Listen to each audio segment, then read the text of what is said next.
Hello साथीभाइहरू है। दसैँको दिन राम्रो छ है। दसैँ पनि आइगयो। साथीभाइहरूको दसैँ कस्तो हुँदैछ, के हुँदैछ है।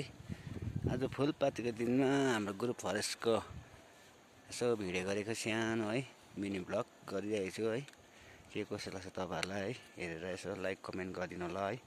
यस्तो छ हाम्रो चाहिँ ग्रुप फरेस्टमा है। बाटोहरू यस्तो छ है, बाटोहरू एकदम राम्रो छ, गाउँ पनि एकदम सुन्दर छ, एकदम राम्रो छ है। हेरेर यसो लाइक कमेन्ट गरौँ साथीहरू, कोलाई मनपर्छ है।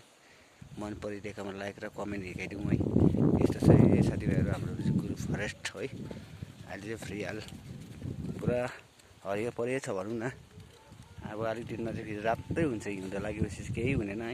यो चाहिँ सब मुलाबारी हो, गाईसहरू हेर्नु है। मुलाबारी चाहिँ यस्तो छ हाम्रो त्यो चाहिँ रमाइलो छ। यता मकैहरू पनि हुँदैछ है। हाम्रो चाहिँ मकैहरू चाहिँ ढिलो हुन्छ है। यो चाहिँ दसैँ पछितिर मात्रै हुन्छ हाम्रो चाहिँ। यस्तो चाहिँ गाइसहरू हेरेर यसो लाइक कमेन्ट गरौँ।